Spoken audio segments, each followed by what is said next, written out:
앉아있는 자세에 관해 말씀하실 때 고관절과 무릎관절, 골반 이런 부분을 말씀을 많이 하셨는데 사실 어려워서 이해가 잘 되지 않네요. 조금 더 자세히 알려주실 수 있을까요?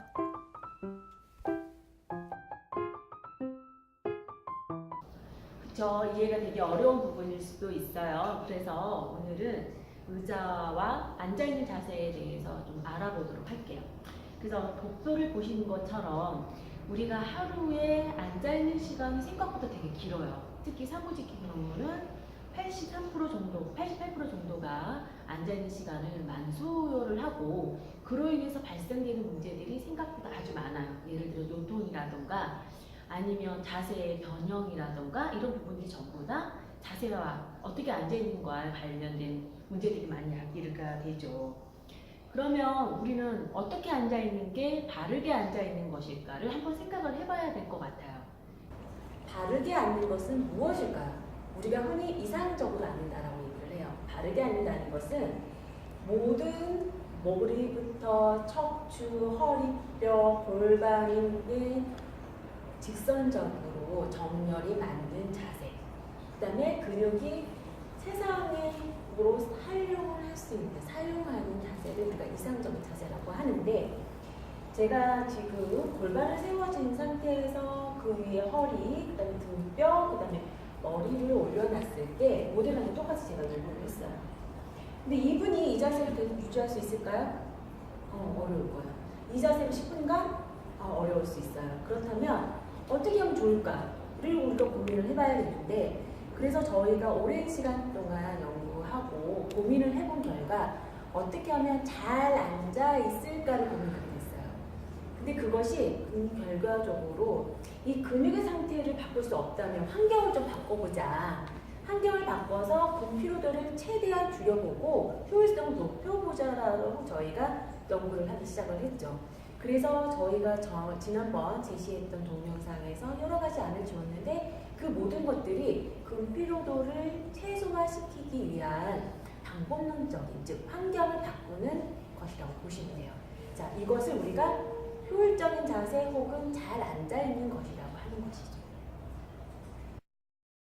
근데 환경적인 것을 우리가 공부하기 전에 과연 이 앉아있는 것이 어떤 문제를 갖고 있는지 우리가 기능적으로, 근육의 기능적, 해부학적인 것을 좀 살펴볼 필요가 있겠네요. 그래서 저희가 이런 모형을 봤을 때 골반이 이렇게 올라가 있는, 여러분들 서 있을 때 허리를 밑에 보면 골반뼈가 잡힌 부분이 있을 거예요. 그 부분이에요. 그 부분 뒤쪽에 있는 이 골반뼈 뒤쪽이 세워져 있어야 돼요. 우리가 세워져 있는 상태에서 허리뼈가 올라가서 머리가 턱이 올라가서 어깨 골반의 위치가 직선적으로 내려왔을 때, 일직선을 했을 때 우리가 가장 좋은 자세예요. 그렇다면 나쁜 자세가 뭘까? 우리가 지난번에 우리가 휴식을 취할 때, 사무실에 있을 때 다 안 좋다고 그랬죠. 그게 뭐냐면 골반이 이렇게 뒤로 가는 거예요. 뒤로 가다 보니까 허리가 세워지기가 어려우니까 허리가 이렇게 구부러지네요. 근데 계속하면 넘어지잖아요. 넘어지지 않으려고 하면 턱은 앞으로 나오게 돼 있어요. 그래서 우리가 앉아있는 자세, 특히 컴퓨터를 오랫동안 한 사람들의 자세를 특징적으로 보면 골반은 뒤로 가 있으면서 허리가 뒤쪽으로 가고요. 턱은 유난히 앞으로 나와 있는 자세를 볼 수 있어요. 왜냐하면 우리 몸은 항상 무게중심 중간에 유지하려고 하는 본능적인 것이 있기 때문에 몸이 뒤로 자꾸 넘어가면 넘어진다는 거예요. 그래서 이거를 바꾸려고 하다 보니 이렇게 되는 거죠. 근데 여기서도 문제가 하나가 있어요.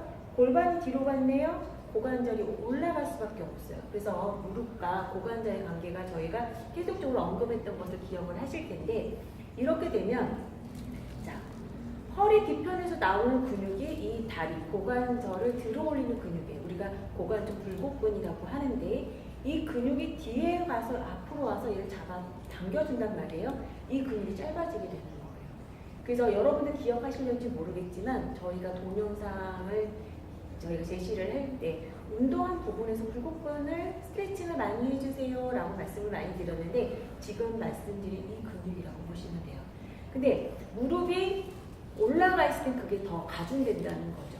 내려가면 훨씬 더 그 부분이 좀 편안해질 수 있는데 무릎이 소파처럼 무릎을 올리는 자세 같은 경우는 이 굴곡근이 짧아질 수밖에 없어요. 오늘의 내용을 다시 정리해 드릴게요. 우선 바람직한 무릎과 고관절의 높이입니다. 높이가 맞지 않는 의자에 앉을 경우 그림과 같이 무릎 관절이 고관절보다 높은 위치에 놓이게 되고요. 허리에 체중이 집중돼 통증이 유발하게 됩니다. 고관절도 계속 굽혀진 상태가 유지되죠. 의자의 높이 조정은 그래서 중요한 겁니다. 고관절이 계속 구부러져 있는 것이 왜 문제일까요? 고관절을 굽히는 근육은 다음과 같은 경로로 부착되어 있는데요. 이 근육이 짧아지면 허리를 펴기 어렵게 하거나 통증을 유발하게 되죠. 그렇다면 앉은 자세에서 나쁜 자세란 어떤 자세일까요? 자신에게 맞지 않는 의자를 사용할 경우 이러한 과정이 순차적으로 만들어집니다. 우리가 배워온 바르게 앉는다는 건 어떤 자세일까요? 무게중심과 허리의 굴곡, 관절의 위치까지 말 그대로 완벽한 상태를 이야기하는데요. 과연 이런 자세를 얼마나 유지할 수 있을까요? 그렇다면 어떻게 앉아야 하는지 알아봅시다. 바르게 앉기보다 잘 앉아 라고 말해주고 싶은데요. 완벽하게 앉을 수 없으니 주변 환경을 잘 바꿔서 효율적으로 앉자는 말입니다. 앞에서 말씀드린 내용을 잘 생각해보면 환경을 바꾸는 건 어렵지 않아요. 기억해주세요. 환경을 바꿔 근육의 피로를 최소화하는 것이 잘 앉는 방법입니다.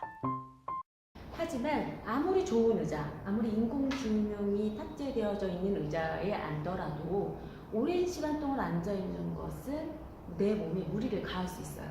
그래서 저희가 준비했습니다. 잘못된 습관을 멈추세요. 아무리 좋은 의자도 오래 앉아 있으면 아파요. 주변 환경을 나에게 맞게 조정해주세요. 휴식에도 바른 자세는 중요하답니다. 나의 자세를 바꾸는 운동이 꼭 필요합니다.